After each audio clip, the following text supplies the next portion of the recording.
karena masih terikat birokrasi kementerian yang diawasinya. Postur kendut birokrasi saat ini memang tidak ideal.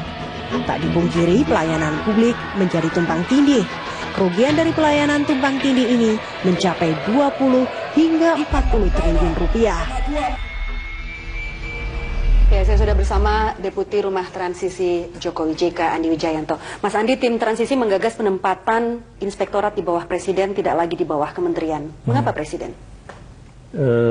Itu salah satu yang diyakini oleh Pak Jokowi tentang pemerintahan yang efektif. Nah, jadi program Pak Jokowi tentang governance yang kemudian menjadi e-governance itu mengandalkan mekanisme pengawasan yang ketat, mekanisme pengawasan yang dibentuk sesuai dengan standar-standar yang baku ya. Jadi Pak Jokowi menginginkan ada pengawasan itu 3 lapis. Ada pengawasan yang sifatnya pengawasan kinerja untuk aparatur sipil negara, lalu ada pengawasan yang sifatnya pengawasan program pembangunan, dan yang ketiga adalah pengawasan yang sifatnya audit keuangan. Nah, selama ini pengawasan itu tersebar. Ya, tersebar di beberapa lembaga dan kementerian-kementerian memiliki mekanisme pengawasan internal masing-masing. Di satu sisi akhirnya membuat pengawasannya terkendala oleh birokrasi, pengawasannya terkendala oleh keengganan karena ada masalah senioritas yang diawasi bisa eselonnya sama atau lebih senior dan seterusnya. Dan yang paling utama akhirnya pengawasan itu menjadi tumpang tindih satu sama lain. Jadi pengawasan yang sudah dilakukan oleh BPKP bisa dilakukan oleh Irjen, pengawasan yang sudah dilakukan oleh Menteri PAN atau dilakukan oleh UKP 4 bisa dilakukan oleh lembaga atau dinas-dinas internal di masing-masing kementerian lembaga. Apakah kemudian ini termasuk juga ke tidak independennya Irjen itu karena di bawah kementerian seperti Anda katakan tadi? Ya, itu yang faktor kedua ya. Faktor kedua tentang itu, dan itu yang kemudian kami harus mencari beberapa opsi yang memungkinkan keinginan Pak Jokowi untuk mendapatkan satu mekanisme pengawasan baru untuk Indonesia itu bisa dilakukan. Ini petinggi KPK bilang Irjen ini lebih takut pada menteri dibandingkan pada presiden. Amatan tim transisi bagaimana?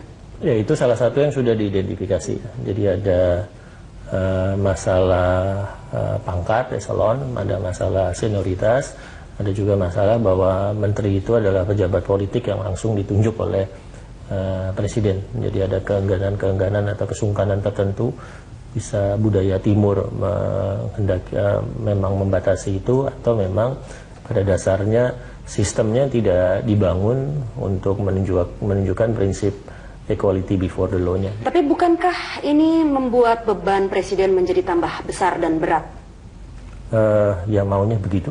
Presidennya inginnya begitu. Presidennya secara khusus meminta supaya pengawasan itu dijadikan satu prioritas utama, ya.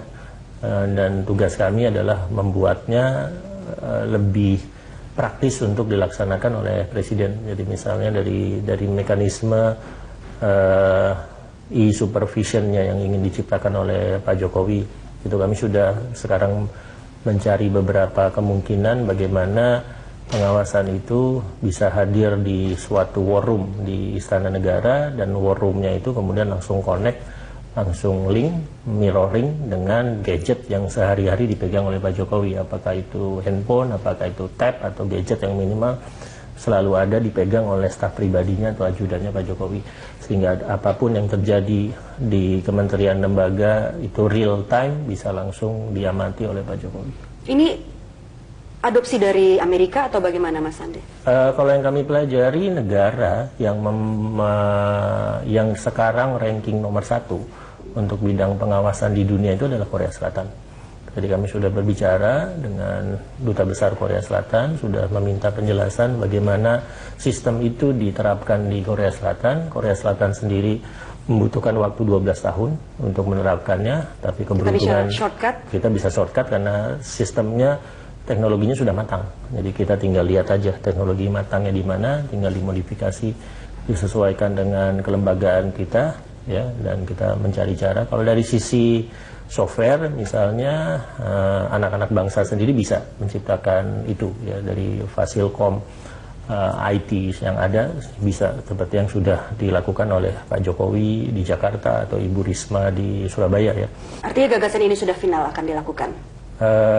Opsi itu akan diserahkan ke Pak Jokowi ya, nanti tinggal secara praktis melihat kemungkinan birokrasi, perundangan dan juga anggaran kapan sistem ini bisa langsung diterapkan. Nah, mengenai postur kemudian anggaran yang sudah disebutkan Mas Andi, kita akan berbincang di segmen selanjutnya, Mas. Pemirsa tetaplah bersama kami.